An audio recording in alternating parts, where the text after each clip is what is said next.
RP Jain, Shrimati ममता जैन, श्री प्रशांत जैन, श्रीमती दिव्या जैन, पुत्र भरत जैन, श्रीमती सौम्या एवं पारस जैन। संसारी प्राणी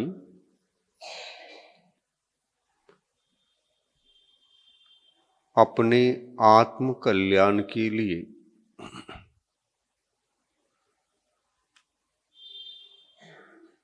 जब अंतरंग में कल्याण के मार्ग को जानने पहचानने हेतु अपने आप को तैयार कर लेता है,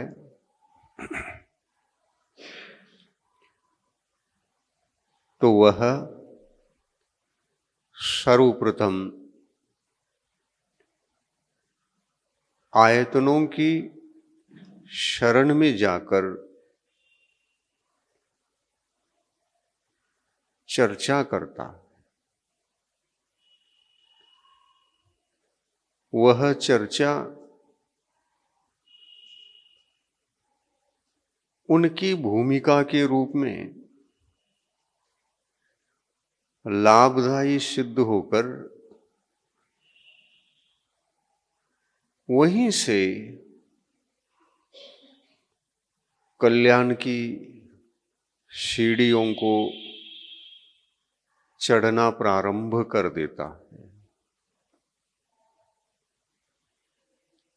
आत्मा का कल्याण रत्नत्रय स्वरूप धर्म में है।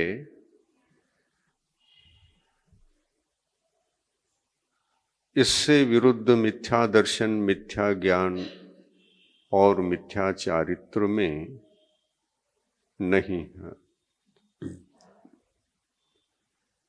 कल्याण की बातें करना हो तो धर्म की ही बातें करनी पड़ती है। मिथ्या दर्शन, मिथ्या ज्ञान, मिथ्या चारित्र की बातों से आत्म कल्याण का मार्ग न तो कभी प्रशस्त हुआ है और न ही हो सकता है।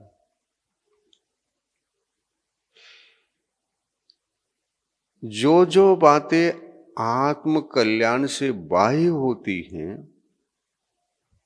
वो अधर्म की होती है।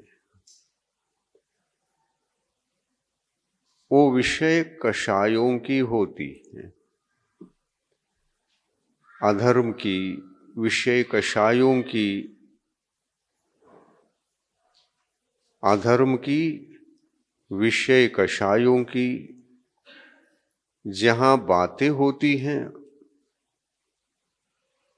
वहां पर कल्याण की कल्पना भी नहीं कर सकती।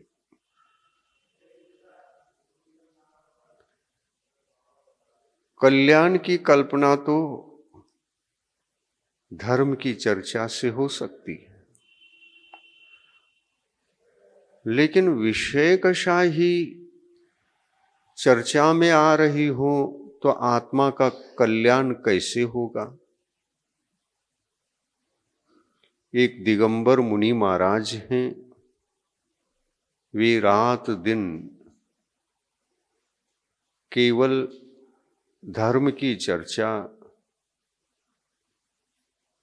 धर्म ज्ञान में वृद्धि, अभिवृद्धि करने में सारे दिन को नहीं, सारी रात में भी उसके पीछे वे लगे रहते हैं। चिंतन में वही, चर्या में वही, अनुभव में वही, वाणी में वही, सब में वही वही वही वही होने से यह छद्मस्त आत्मा उसी से संस्कारित होता चला जाता है। सपने में भी वही, जागृत अवस्था में भी वही वही वही वही होने से संसारी प्राणी संसार के विषय कषायों को भूलकर अधर्म के संस्कारों से परे होकर धर्म से संस्कारित होना प्रारंभ कर देता है। और इसके लिए हमें मुख्य रूप से, बाह्य रूप से देव शास्त्र और गुरु का अवलंबन परम अनिवार्य होता है। जो भगवान से बचना चाहते हैं, गुरुओं से बचना चाहते हैं, धर्म की चर्चा से बचना चाहते हैं, उन संसारी प्राणियों का कल्याण न कभी हुआ है और न ही होगा। इसलिए कल्याण के पथ को प्रशस्त करने के लिए हम लोगों को मोक्ष मार्ग में चलने वाले आयतन देव शास्त्र गुरु, इनके चरण शरण में सदा रहना चाहिए और उठते बैठते चलते फिरते दिखे, स्वप्न में भी दिखे तो देव शास्त्र गुरु दिखे, मन में विचार आए तो उनकी देशना भी मन में आए, उनकी वाणी बार बार मन को झकझोरते रहे। यदि यह प्रवृत्ति किसी जीवात्मा की होती है तो वह कर्म भूमि में जन्मा जीव बड़ा भाग्यशाली माना जाता है। वैसे तो विषय कषायों में उलझे हुए सारे के सारे जीवों को हम लोग आंखों से ही देख रहे हैं। वो कोई दुर्लभ नहीं है, कदम कदम पर जीव मिल रहे हैं। बाह्य जगत में संसार शरीर भोगों में उलझी हुई संसारी प्राणी ये अधर्म से संस्कारित होकर मिथ्या दर्शन, मिथ्या ज्ञान और मिथ्या चारित्र से, उस उन्मार्ग से सदा ही अकल्याण करते रहते हैं। मिथ्या दर्शन, मिथ्या ज्ञान, मिथ्या चारित्र ये द्रव्य और भाव के भेद से दो प्रकार का है। द्रव्य मिथ्या तो है तो भाव मिथ्या तो भी है।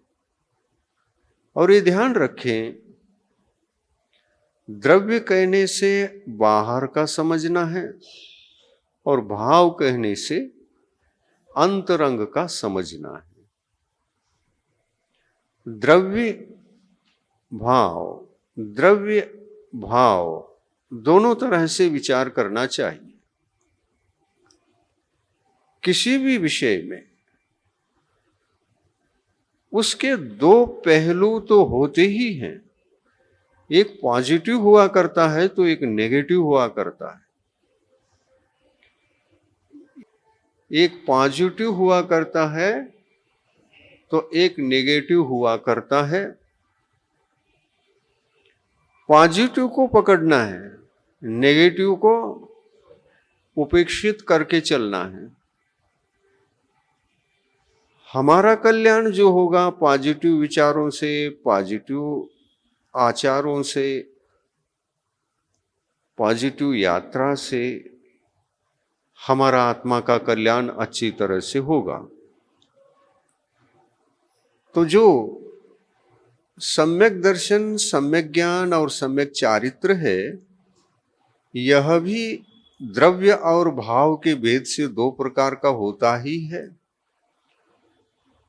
और जो संसार का मार्ग, अधर्म का मार्ग, मिथ्या दर्शन, मिथ्या ज्ञान, मिथ्या चारित्र है, यह भी द्रव्य और भाव के भेद से दो प्रकार के तीनों हैं। मिथ्या तो भी दो प्रकार का, मिथ्या ज्ञान भी दो प्रकार का, और मिथ्या चारित्र भी दो प्रकार का। जब हम द्रव्य के संबंध में विचार करेंगे तो अंतरंग का जो आत्मा के भाव कर्म को उत्पन्न करने वाले, अधर्म रूप भावों को उत्पन्न होने में निमित्त बनने वाले, वो कौन हैं? तो कहते हैं ज्ञानावरणादि जो 8 कर्म हैं, इन 8 कर्मों में संसारी प्राणी को, आत्म कल्याणार्थी उस जीव को यदि हानिकारक है तो वह द्रव्य नहीं, भाव सबसे ज्यादा हानिकारक है। और जहां भाव मिथ्या हो तो भाव मिथ्या तो 5 प्रकार का होता है, और 5 ही प्रकार के ये भाव मिथ्यात्व की कोटि में आकर आत्मा में मोहनी कर्म, ज्ञानावरणी कर्म इत्यादि के आश्रव और बंध क्षेत्र में ये सदा क्रियाशील रहते हैं। भाव ही तो रहते हैं। और यदि भाव है तो द्रव्य को अपनाता ही अपनाता है। द्रव्य क्या है, द्रव्य मिथ्यात्व क्या है? तो द्रव्य मिथ्या तो एक अंतरंग में भी होता है और एक बहिरंग में भी। जो कर्म का उदय है मिथ्या तो कर्म का उदय, जो कषाय रूप भाव है वो अनंतानुबंधी कषाय रूप भाव। ये क्या हमारे लिए ये कर्म है, लेकिन इन कर्मों के उदय में हमारे लिए कोई धर्म का लाभ होता है? नहीं होता। ये कर्म अचेतन है, हालांकि इनको भी कथनचित चेतन माना है,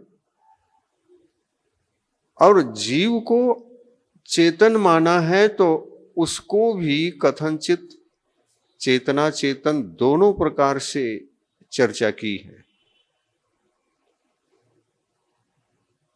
कैसे? जीव अमूर्त है, जीव चेतन है, उपयोग उसका लक्षण है, फिर मूर्त कैसी? तो कहते हैं कर्मों के, जड़ पुद्गल कर्मों के संपर्क में आया हुआ जीव अपने आत्म प्रदेशों के प्रत्येक प्रदेश में उन पुद्गल द्रव्यों को घोल के रखा है, आश्रय और बंध के माध्यम से घोल घोल करके रखा है। और वे कर्म आत्मा के साथ आत्मा के प्रदेशों से संश्लेष संबंध को प्राप्त हुए कर्म कहलाते हैं। संबंध 4 प्रकार का होता है। एक अविनाभाव संबंध,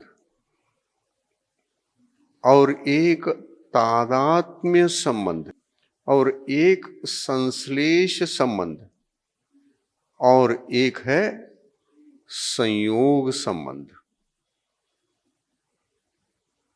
इसको अच्छी तरह से समझें ताकि ये 4 बातें यदि समझ में आ जाए तो आत्मा के बारे में गहनतम विषयों को आप चिंतन कर सकते हैं। चिंतन में गहराई बढ़ती है। किस विषय का किसके साथ संबंध है,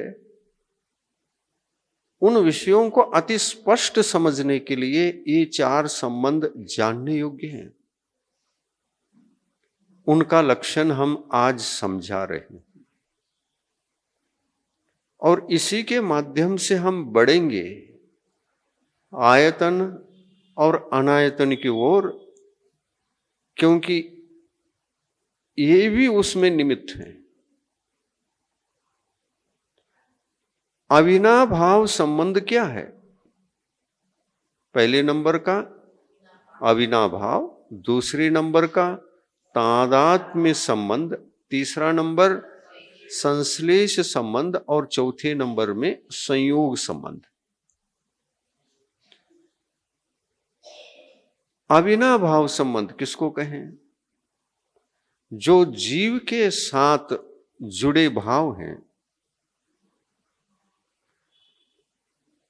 वो यदि जीव के ही हैं तो अविनाभाव है, और जीव के नहीं हैं लेकिन भावात्मक हैं, ऐसे वो जीव के तो होते नहीं और अनादि शांत का संबंध उनका हुआ करता है। अनादिकाल से थे, वैभाविक रूप थे और अभी तक चले आ रहे हैं, किंतु इनका अंत हो सकता है। हम उनको नाश करना चाहे, इनका अभाव हो सकता है, लेकिन थे कब से? अनादि से थे। जीवात्मा के संबंध में ये प्रश्न करो कि यह संसार रूप भावों को कब से धारण कर रहा है, वैवाहिक भावों को कब से धारण कर रहा है। इस प्रश्न का उत्तर यही है, इस जीवात्मा के साथ वैभाविक परिणति अनादि काल से है। भावों की अपेक्षा से वैभाविक परिणति, वैभाविक भाव, और ये जो वैभाविक भाव उत्पन्न होते हैं वो बिना कर्म के क्या हो सकते हैं? कर्म से ही होंगे। पुण्य और पाप ये दोनों कर्म उसमें निमित्त हैं। पुण्य के उदय में पुण्य भाव और पाप के उदय में पाप भाव। आत्मा के भाव ढलते रहते हैं, कभी पापमय, कभी पुण्यमय, कभी पापमय, कभी पुण्यमय। पापमय भाव ढलने के लिए, पापमय रूपांतरित होने के लिए निमित्त अशुभ चाहिए। अशुभ निमित्त मिल गया। कौन सा अशुभ निमित्त? पंचेंद्रिय विषयों की चर्चा प्रारंभ हो गई।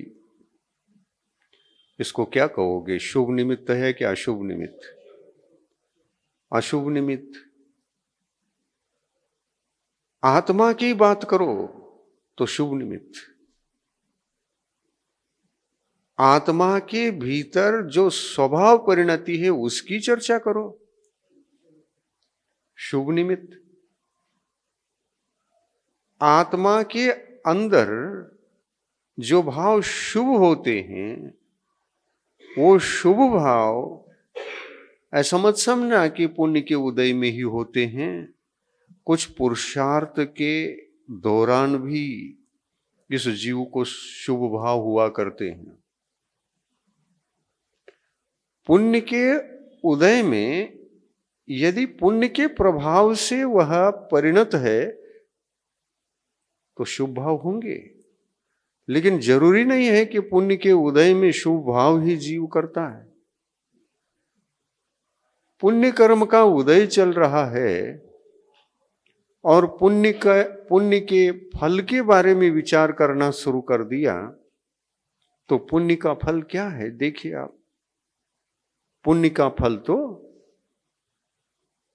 भौतिक सुखों की उपलब्धि, भौतिक सुख सुविधाओं की उपलब्धि।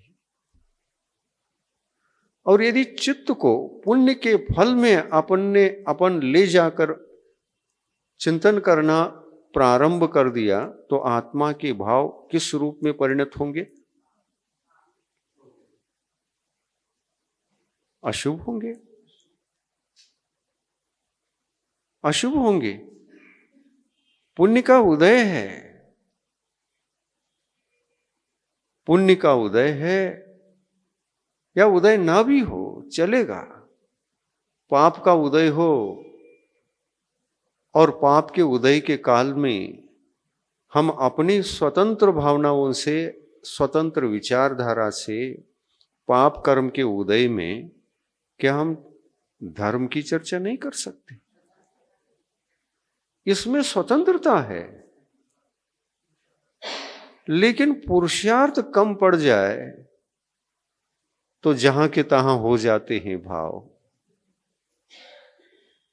एक इंद्रिय अवस्था में, द्विइंद्रिय अवस्था में आत्मा क्या है, धर्म क्या है, किस प्रकार अपने भावों को व्यवस्थित रखना चाहिए, राग द्वेष से मुक्त करके रखना चाहिए, ये ज्ञान एक इंद्रिय, द्विइंद्रिय, तीन इंद्रिय, चतुरेंद्रिय, संगी पंचेंद्रिय और असंगी पंचेंद्रिय सबको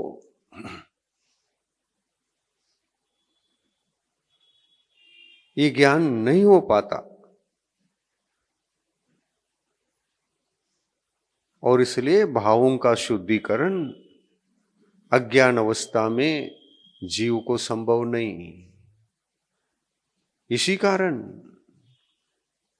अज्ञान ऐसा अनायतन है जिसके वश में रहकर जीवात्मा कभी धर्म चिंतन कर ही नहीं सकता। ऐसे अज्ञान को अनायतन कहा है। और ऐसे अज्ञान के लिए थोड़ा सा धर्म का परिचय हो जाए, उस अज्ञान को, अज्ञान दशा में उस अज्ञान में आत्मा को धर्म का थोड़ा सा भी परिचय हो जाए, देवशास्त्र गुरु के निमित्त से थोड़ा भी आत्मा क्या है, धर्म क्या है, पता चल जाए, तो फिर रास्ता खुल जाता है। जब पता चलता है तभी प्रशस्त होता है आत्म कल्याण का रास्ता। और इसलिए देव शास्त्र गुरु के बिना, कहते हैं ना आप लोग, गुरु बिना जीवन शुरू नहीं। तो गुरु बिना जीवन शुरू नहीं है, तो कौन सा जीवन शुरू नहीं? हम तो अनादिकाल से जी रहे हैं, जीवन ही तो जी रहे हैं, और जीवन अनादिकाल से शुरू है। अब कौन सा शुरू होना? धर्ममय। धर्ममय जो जीवन प्रारंभ होता है, शुरू होता है, तो विदाउट देव शास्त्र गुरु के निमित्त के बिना नहीं होता। और इसलिए शास्त्रों में इस बात की सर्वत्र चर्चा है कि देशना लब्धि के बिना कभी किसी को न सम्यक तो हुआ है, न धर्म का लाभ हुआ है, न हो सकता है। लब्धियां 5 प्रकार की बताई गई है। क्षौक्षम लब्धि, विशुद्धि लब्धि, देशना लब्धि, प्रायोग्य लब्धि और करण लब्धि। 5 प्रकार की लब्धियां हैं। लब्धि का मतलब क्या? प्राप्ति, उपलब्धि, प्राप्ति। किसकी प्राप्ति? जो हमारे आत्मा के लिए धर्म का लाभ हो, उस धर्म के लाभ के प्रति जो परिणामों की उपलब्धि है उसका नाम लब्धि है। उन भावों का लाभ हो ये भी दुर्लभ है। क्या एकेंद्रीय जीवों में इसको देखा जा सकता है? क्या वो किसी देशना लब्धि को सुन सकता है? एकेंद्रीय से असंगी पंचेंद्रीय तक के जीवों को तो तिर्यंच गति में रहने वाले ये जीव कभी इन 5 लब्धियों में से किसी भी लब्धि को प्राप्त नहीं कर सकते। वे जन्म से ही इन लब्धियों से वंचित थे, वंचित हैं और पूरा जीवन वंचित रह कर के निकलेगा। अब बचा संगी पंचेंद्रीय जीव। संगी पंचेंद्रीय तिर्यंच को ये संभावना बनती है कि उसको 5 लब्धि प्राप्त हो जाए, परंतु देव शास्त्र गुरु के बिना कैसे? देव शास्त्र गुरु बिना जीवन शुरू नहीं है। तो कितना महत्वपूर्ण है ये 5 लब्धियां। और देव शास्त्र गुरु मिलने पर भी यदि ना हो तो ऐसी घटना तो भव्य जीवों के जीवन में भी घटती है। और अभव्य जीव के संबंध में विचार करो, देशना लब्धि मिली, गुरु मिले, सत्संग मिला, धर्म मिला, कर्म भूमि मिली, आर्यखंड में जन्म मिला, उच्च कुल में भी जन्म मिला। अभव जीव को ये सब उपलब्ध हो सकता है, लेकिन भावों की उपलब्धि नहीं हो सकती। उसके लिए तो वह एक नैसर्गिक नियम है। उस नैसर्गिक नियम को तोड़ना और भव्य बनना न तो उसके लिए संभव है और न ही कोई गुरु उपदेश उस पर लागू हो सकता है, और न ही भगवान की वाणी भी सुन ले वो तो भी अपने नैसर्गिक अभव्यत्व के स्वभाव को डाइवर्ट करके भव्य आत्मा नहीं बन सकता। आप ये सोचें, ऐसे अभव्य जीव न कभी एक भी मोक्ष गया है और भविष्य में उनमें से एकाध मोक्ष जाएगा। ये सतत संसार में ही भ्रमण करते रहेंगे। मनुष्य बनेंगे, बन सकते हैं, नरक भी जा सकते हैं अभव जीव। देवगति का भ्रमण भी हो सकता है। तिर्यंची गति में तो सभी जाते हैं, ये भी जाएगा। अभव्य जीव 3 लोक में कहीं भी जन्म ले सकता है। निगोद भी जाएगा, द्विंद्रिय बनेगा, 3 इंद्रिय बनेगा, चतुरिंद्रिय बनेगा।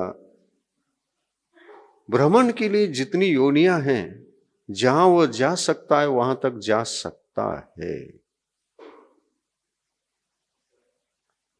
लेकिन एक ध्यान रखें, अभव्य जीव जन्म तो लेता है, लेकिन कुछ जगह वो जन्म नहीं ले सका है। कुछ जगह एक गति में उसका गमन ही नहीं हो सका है अनादिकाल से। कहां नहीं गया होगा बताइए?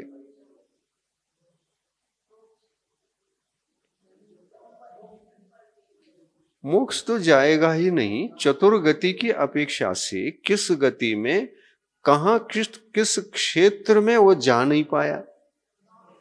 ये केंद्रीय पर्याय में रहकर गया होगा, लेकिन देव बनकर उस देव योनि से जन्म लेकर वह उन स्थानों में नहीं गया जो नवग्रह के ऊपर के विमान हैं। वहां भी तो जन्म स्थान है ना। वहां केवल भव्य जीव ही जन्म लिया करते हैं, और भव्य भी जिनके पास धर्म नहीं, सम्यक तो धर्म वो नहीं है, वहां जाकर जन्म लेने वाला जीव नियम से सम्यक दृष्टि ही होता है। लेकिन ऐसा सभी सम्यक दृष्टि जीव भी नहीं जाते। जिन्होंने उत्तम सहनन पा लिया है, और उसमें भी कौन सा सहनन चाहिए नहीं चाहिए इसका भी नियम है। 9 अनुदिश 5 अनुत्तर विमान, इनमें जन्म लेने के लिए एक तो सहनन भी चाहिए, भव्यत्व तो चाहिए ही चाहिए, सहनन चाहिए, भव्यत्व चाहिए, और सम्यक्त्व भी चाहिए उस योनियों में जन्म लेने के लिए। और क्या चाहिए? वहां जाने से पहले यहां कहां से जाता है? उन विमानों में कर्म भूमि से, मनुष्य गति से। त्रियंच गति से तो जाएगा नहीं। त्रियंच गति में भी सम्यक दर्शन है, सम्यक ज्ञान है, देश चारित्र भी है। ऐसा जीव त्रियंच गति वाला तो अधिक से अधिकतम 16वें स्वर्ग तक जाता है,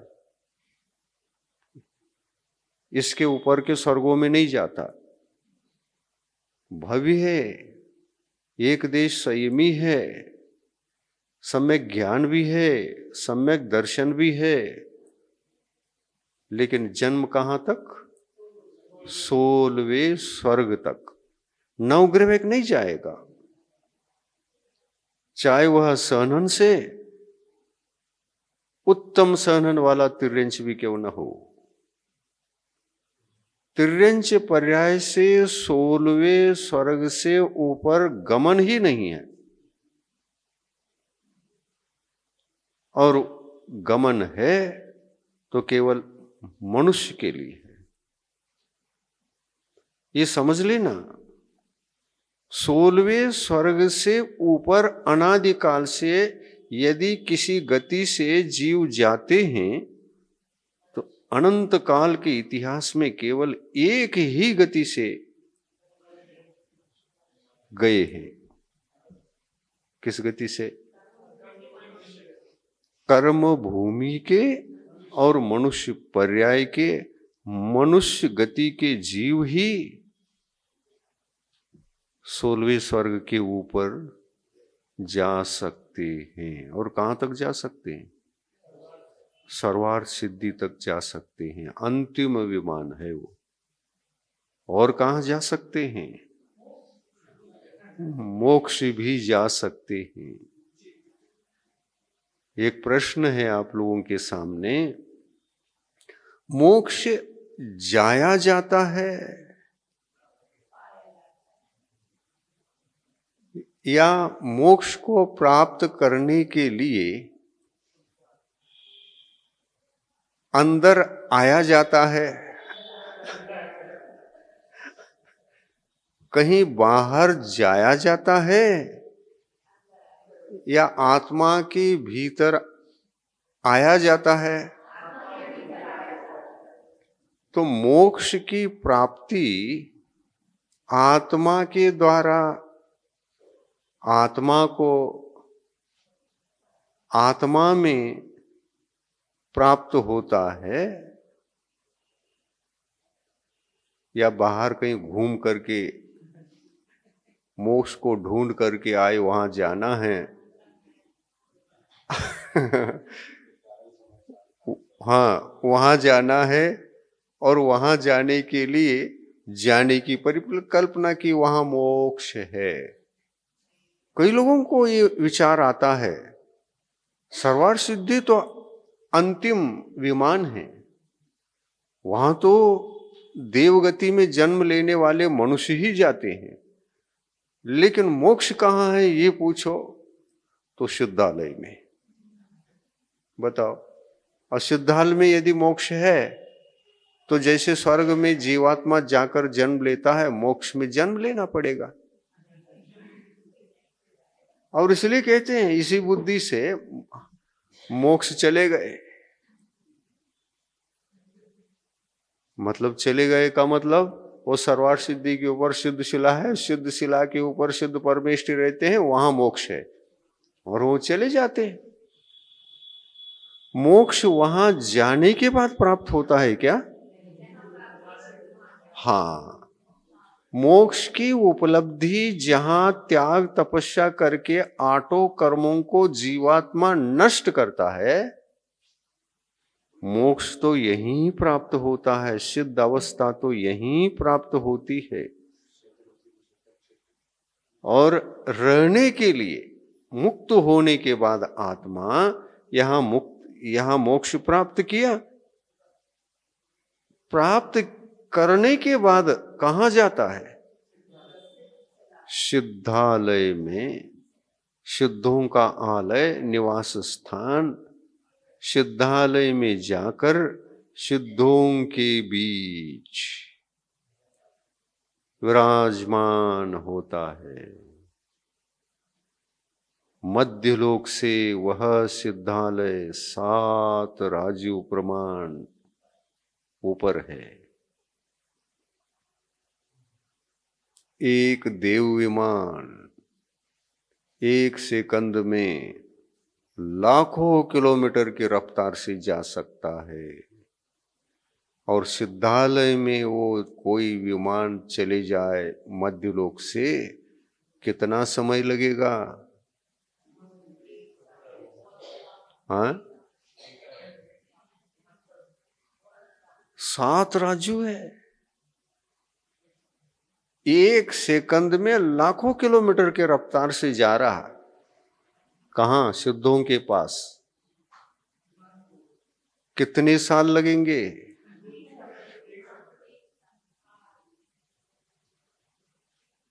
कितने साल लगेंगे? परिकल्पना करो।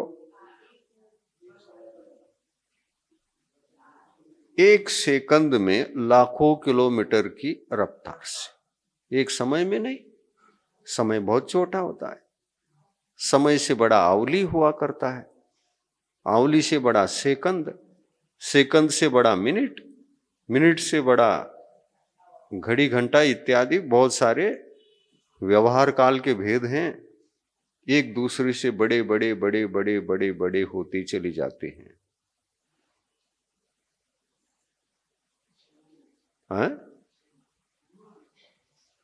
हाँ, बिल्कुल। 6 महीने तक एक देव विमान प्रति सेकंद लाखों किलोमीटर की रफ्तार से चले जाए, 6 महीने में वह एक राजू प्रमाण को तय करता है। एक राजू प्रमाण दूरी को तय कर पाता है, तो 7 राजू हैं, तो 6 महीने 6 महीने 6 महीने कितनी बार? 7 बार, 7 बार। 6 महीने में एक राजू तय कर पाता है वह विमान। एक राजू तो कितने महीने चाहिए? हाँ, कैसे? सालों में ढालो ना। 1 महीना, 2 महीना, 3 महीना, 1 महीना 1 राजू, 2 महीना 2 राजू तय करेगा। 3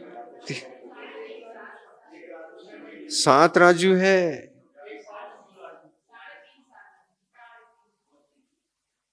हाँ बराबर है। 1 महीना 1 राजू, तो 7 महीने में 7 महीने में 7 राजू। हाँ 6 महीने में 1 राजू, तो 3.5 साल लगते हैं एक देव विमान को। देखिए आप, 3.5 साल। और यहां पर, जहां पर एक दिगंबर मुनि महाराज इस धरती पर कहीं भी बैठ जाएं, शिखर जी के शिखर पर बैठे या विदिशा में बैठे, उदयगिरी में कहीं भी बैठे, सब जगह से मोक्ष के निवास स्थान शुद्धालय सब जगह है। और वो सिद्ध परमेष्टि वहां रहते हैं, तो कितने क्षेत्रफल को लेकर उनका आवास रहता है ये सोचोगे तो 45 लाख योजन प्रमाण वो सिद्धालय है, गोलाकार से। उतने, यानी जितना ये 2.5 द्वीप है ना, उतना ही ऊपर सिद्धालय। और मनुष्यों का जो अस्तित्व है वो मानुष्योत्तर पर्वत से बाहर नहीं है। मनुष्यों का अस्तित्व 2.5 द्वीप के भीतर ही है। और इस 2.5 द्वीप के भीतर म्लेच्छ खंड भी हैं, जहां एक भी जीव मोक्ष नहीं जाता। 2.5 द्वीप में आर्यखंड कर्म भूमि भी है, यहां से जीव मोक्ष जाते हैं। समुद्र भी हैं, समुद्रों से भी मोक्ष जाते हैं। कैसे? समुद्र के प्रत्येक प्रदेश से मोक्ष हुआ है। अनादिकाल के इतिहास को यदि देखेंगे कि समुद्र में भी ऐसा कोई प्रदेश नहीं रहा है जहां से मनुष्य को निर्वाण की प्राप्ति नहीं हुई हो। इसलिए समुद्र भी कर्म भूमि, समुद्र भी कर्म। जन्म तो यहां होता है जीव का, लेकिन उपसर्ग आदि के काल में कर्म भूमि के जीव को उस जलमय प्रदेश से भी मोक्ष की प्राप्ति संभव है।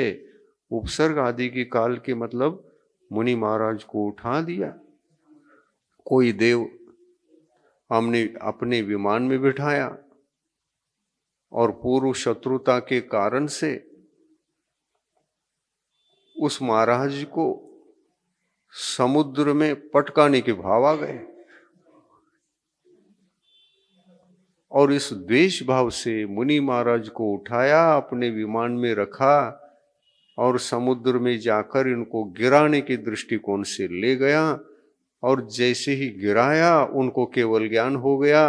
और उसी अंतर्मुहूर्त काल में जहां से गिराया वहां से समुद्र के तलभाग, पानी के प्रदेश तक आने तक उससे पहले ही महाराज को निर्वाण की प्राप्ति हो गई। अब उनके सिद्ध क्षेत्र को कहां ढूंढोगे? वो तो मोक्ष चले गए। लेकिन ध्यान रखना, तीर्थंकर भगवान तो एक भी नहीं गए समुद्र प्रदेश से। सामान्य मुनि गए होंगे, लेकिन तीर्थंकर भगवान एक भी नहीं गए। क्या कारण है? तीर्थंकर भगवान का इतना खूब सारा पुण्य रहता है, तीव्र पुण्य कर्म के उदय में उनको उपसर्ग करने वाला भी हार जाता है। कमठ पार्श्वनाथ भगवान को उठा करके पलटा सकता था ना, कहीं भी ले जा सकता था ना, समुद्र आदि में ले जाकर पटका दो। कमठ की शक्ति नहीं चली। 7 दिन तक लगातार उपसर्ग होता रहा, लेकिन भगवान के ऊपर कुछ भी असर नहीं हुआ। 7 दिन तक भगवान बैठे रहे, मुनि अवस्था में थे। केवल ज्ञान की अवस्था में तो उपसर्ग होता ही नहीं, मुनि अवस्था में उपसर्ग हुआ। पार्श्वनाथ का और कमठ का कितने भवों का संबंध था? 10 भव। आप सबको पता है 10 भव का संबंध था। और हमारे साथ कितने भवों का संबंध है? जीव इतने झगड़ते हैं, उस झगड़े में धर्म को निमित्त बना करके झगड़ते। एक धर्मवादी होता है और एक पंथवादी होता है, झगड़े ही झगड़े। उनका मंदिर अलग, इनका मंदिर अलग। ज्यादा कुछ बातें हो गई तो हाथ पांव टूट भी सकते हैं, टूटते भी हैं। और फिर तो जिंदगी भर उनके साथ कोई व्यवहार नहीं करता, उनके साथ बोलता नहीं। ऐसे जैनी हैं, पागल जैनी। ऐसे भी जैनी है, पागल जैनी। राग द्वेष को जीतने का नाम जैन धर्म है। वसुधैव कुटुंबकम। इस धरती पर रहने वाले एकेंद्री से लेकर के संगी पंचेंद्री तक के सारे जीव, चतुर्गति के जीव मेरे कुटुंबी हैं। मैं किसके साथ झगड़ूं? मैं किसके साथ राग द्वेष करूं? क्यों करूं? किस लिए करूं? सभी कुटुंबी हैं, अपने हैं, हम उनके हैं। किसके साथ लड़ाई करूं? लेकिन अज्ञानी अपने ही परिवार के, अपने समाज के बीच में रहने वाले साथियों से ही झगड़ता है। नेमिनाथ भगवान का काल था, कौरव पांडव लड़े, कौरव पांडव लड़ते रहे। परस्पर में कितनी शत्रुता थी। ऐसे राग द्वेषमय इन्हीं भावों से, और ये भाव किसकी देन, किस कर्म की देन? मोहनी कर्म। राग द्वेष झगड़े झंझट जो भी होते हैं, 8 कर्मों में से कौन सा कर्म कारण है? विचार करिए। मोहनी कर्म कारण है। और ये जो धर्म है, धर्म का मार्ग है, मार्ग रूप जो धर्म है, सन्मार्ग है, इसको रत्नत्रय स्वरूप धर्म कहा है।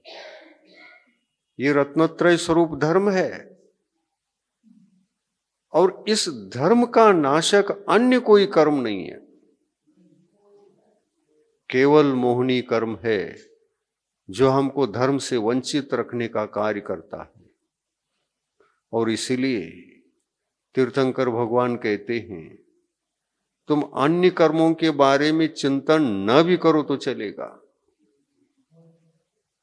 अन्य कर्मों के संबंध में जरा भी उधर मुड़ करके भी नहीं देखो तो चलेगा, लेकिन ज्यादा अध्ययन करो, रिसर्च करो, ज्यादा विचार करो, और जो भीतरी आत्मा के समस्त अनंत गुणों को जो दोष के रूप में रूपांतरित करके जीव का अकल्याण करता रहता है, पापी बनाता रहता है, भव भ्रमण के लिए 84 लाख योनियों की यात्रा के लिए जो कारण बनता है, वह कर्म है मोहनी कर्म।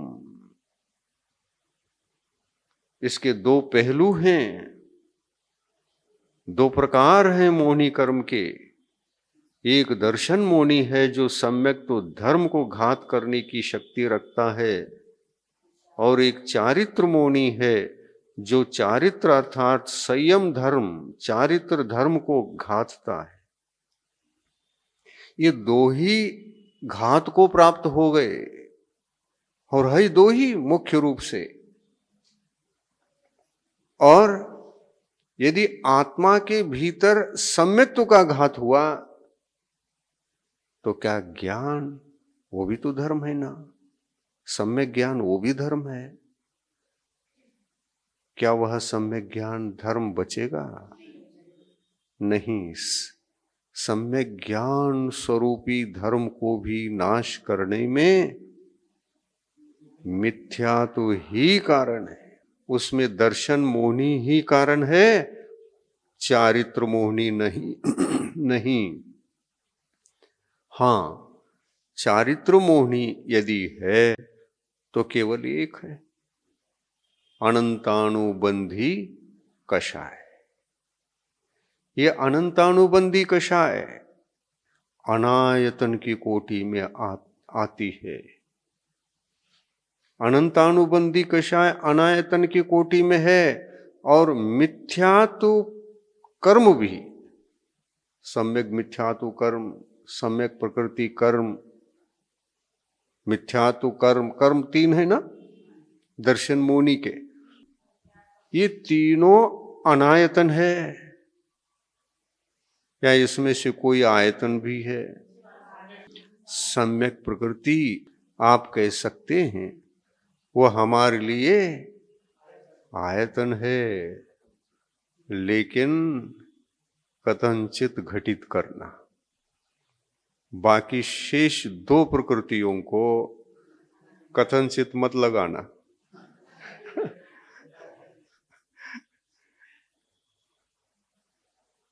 चित्त कहीं भी रहे, लेकिन कथन चित्त मत लगाना। दर्शन मोहनी कर्म सम्यक्त्व का संपूर्ण घात करके रखने वाले दो ही दर्शन मोहनी कर्म हैं, जिनको सर्वघाती नाम से भगवान ने नामकरण किया है। ये सर्वघाती हैं, और ये कर्म दिखते किसे? केवल ज्ञानी भगवान को। इन कर्मों को ज्ञान चक्षुओं से ही देखा जा सकता है, हम बाहरी इन चर्म चक्षुओं से देख नहीं सकते। कर्म हमें फल दे रहे हैं, अनुभव में भी आ रहा है। यदि आप दुखी हैं, संकट में हैं, या शरीर के लिए कोई संकट आया हुआ है और वेदना है, तो उसमें पाप कर्म कारण है।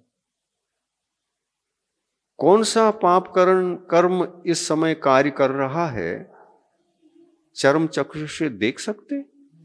ये पुद्गल परमाणु कैसे हैं?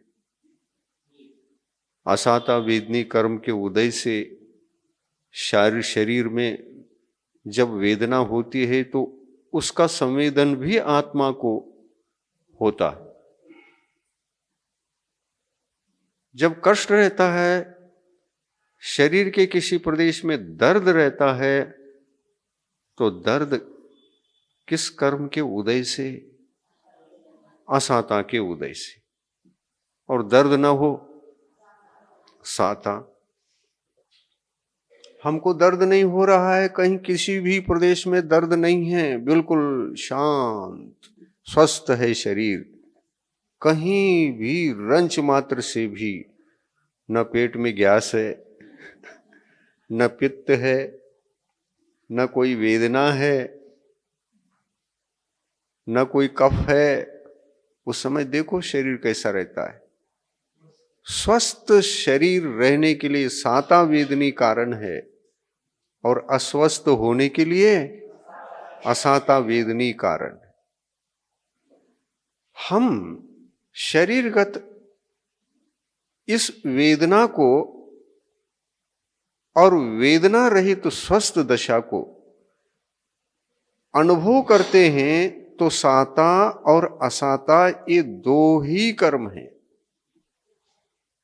पर असाता का बंध कैसे होता है, साता का बंध कैसे होता है, इन दोनों का बंध करने के लिए भी कौन सा इसमें प्रधान रूप कर्म है, तो नाम तो उसी का आता है। चाहे आयु कर्म का बंध हो रहा हो, चाहे नाम कर्म का बंध हो रहा हो, चाहे दर्शनावरण कर्म का बंध हो रहा हो, अंतराय कर्म का बंध हो रहा हो, गोत्र कर्म का बंध हो रहा हो और वेदनी कर्म का भी बंध क्यों न हो रहा हो, इन सातों कर्मों के बंध में एक ही कर्म कारण है, वो है मोहनी कर्म। और मोहनी कर्म में भी जो दो भेद हैं, एक दर्शन मोहनी और एक चारित्र मोहनी। क्या दर्शन मोहनी कर्म के वजह से सातों कर्मों का बंध होगा? दर्शन मोहनी कर्म के उदय में उसके निमित्त से, उसके वजह से क्या सातों कर्मों का बंध होगा? हाँ, आपको 8वें अध्याय का सूत्र याद होगा, तत्वार सूत्र पाठ करते हैं, वहां पर उमा स्वामी आचार्य देव ने एक सूत्र की रचना की। कोई भी कर्म हो, कोई भी, चाहे वो मोहनी भी क्यों न हो और शेष 7 कर्म भी क्यों न हो, सभी कर्मों के बंध में रागादि भाव ही कारण है। मिथ्या तो भाव कारण नहीं है। मिथ्या तो भाव कारण नहीं है, क्योंकि मिथ्या तो भाव का अर्थ होता है जीवात्मा के परिणाम नेगेटिव होना। नेगेटिव यानी उल्टा, पॉजिटिव नहीं, नेगेटिव होना। नेगेटिव यानी उल्टा, भाव भी उल्टे होते। हाँ, क्यों नहीं, शीर्षासन लगवा देते हैं जीव को। भाव भी उल्टे हुआ करते हैं। उल्टे भाव का मतलब जो अन्य कर्मों के या उसी कर्म के बंध में कारणीभूत हो, आश्रव में, बंध में कारण हो, ऐसे भाव उल्टे भाव है। और ऐसे उल्टे भाव के निमित्त से जब कर्मों का बंध होता है तो उसमें मिथ्यात्व का नाम ही नहीं है। क्यों? मिथ्यात्व के उदय से अतत्व श्रद्धा होती है, बस इतना ही। मिथ्यात्व के उदय से रागादि भाव उत्पन्न नहीं होते। मिथ्यात्व के उदय से परिणाम उल्टे होते हैं, ये जरूर है, लेकिन क्या उन उल्टे परिणामों को, नेगेटिव परिणामों को, क्या राग द्वेष के कोटि में रखेंगे? और ये जैन धर्म का सिद्धांत है, जब भी आश्रव और बंध होता है, देखिए, आश्रव और बंध के लिए राग और द्वेष ही चाहिए। और राग द्वेष जो भाव होते हैं वो चारित्र मोहनी के उदय की देन है। क्रोध, मान, माया और लोभ। इन चार कषायों में से दो कषाय द्वेष भावों को जगाने वाली कषाय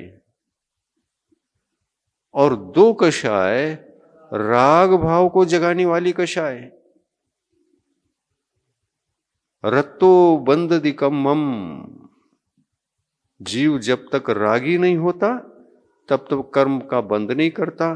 जीव राग में परिणामों को धारण कर लेता है तो इसमें रागादि भावों, राग की उत्पत्ति जो होती है वो माया कषाय से और लोभ कषाय से, क्योंकि माया भी राग रूप है और लोभ भी राग रूप है,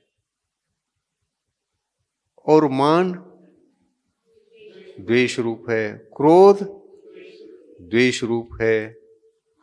मान को धक्का लगा तो जीव चिंतित होता है, अरे तो हमारे लिए सम्मानजनक वचन नहीं हुआ, अरे मुझे तो ये व्यवहार ठीक नहीं रहा, निर्विकल्प नहीं रह सकता। मान कषय का विजयी सदा निर्विकल्प रहता है। मान कषाय को धक्का लगने पर द्वेष होता है। द्वेष हमारे लिए शांति को भंग करके, नाराज, कहीं मन ही नहीं लग रहा है नाराज होकर के बैठ जाता है। अज्ञान है, और इस अज्ञान दशा से जो बाहर सदा रहते हैं, ज्ञानी रहते हैं, उनको न द्वेष होता है और न राग होता है। कोई कुछ भी कहे, कितना भी मान अपमान सम्मान कुछ भी करे, सम्मान में राग नहीं और अपमान में द्वेष नहीं। ऐसा जीवन जीना चाहिए। बातों बातों में सहनशीलता भंग होकर दूसरे के वचन कभी बुरे लगते हैं, कभी अच्छे लगते हैं, कभी बुरे और कभी अच्छे। ये कब तक अच्छे बुरे का अनुभव करते रहोगे? थोड़ा सा सहनशील हो जाएं तो ये क्रोध द्वेष नहीं जगा सकता, ये मान द्वेष भाव को जगा नहीं सकता। थोड़ा सा सरलपने के भावों को जगा करके सरल रहने का पुरुषार्थ की जाए तो माया कषाय हमको टेढ़ा बेड़ा नहीं बना सकता। सरलता धर्म है। मानापमान में समता बुद्धि मार्दव धर्म है। और प्रतिकूल वचन को सुनकर हम एकदम ही उबल जाते हैं। सहनशीलता का अभाव। थोड़ा सा सहनशील होकर आत्म स्वरूप का चिंतन कर ले तो हमको क्रोध उत्पन्न ही नहीं हो सकता। कैसा रहता है ज्ञानी जीव, त्यागी जीव? वह क्रोध की उत्पत्ति में निमित्तभूत वचनों को सुनकर अपने भावों को नहीं बिगाड़ता, समता में रहता है। महाराज, इसी समता को धारण करना चाहते, उसका क्या उपाय है? समता बुद्धि को जगाकर उसको स्थायी रखने के लिए कुछ उपाय है क्या? कोई मंत्र है क्या? कुछ ऐसा हमारे लिए भी जादू कर दो कि आप जैसे हम भी रह सके।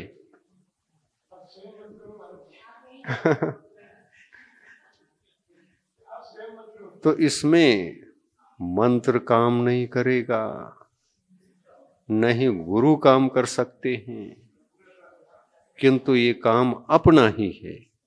क्या? एक ही बात है इसमें, मेरे मन में द्वेष को, क्रोध को या अपमानजनक भावों को जगाने में जो निमित्त दूसरा है, चेतन अचेतन द्रव्य, उन द्रव्यों से कह दो मेरा तुम कुछ भी बिगाड़ नहीं सकते। उन द्रव्यों से कह दो मेरा तुम कुछ भी बिगाड़ नहीं सकते, मैं अपने आत्मा के क्षमा भाव को छोड़कर बाहर नहीं आ सकता।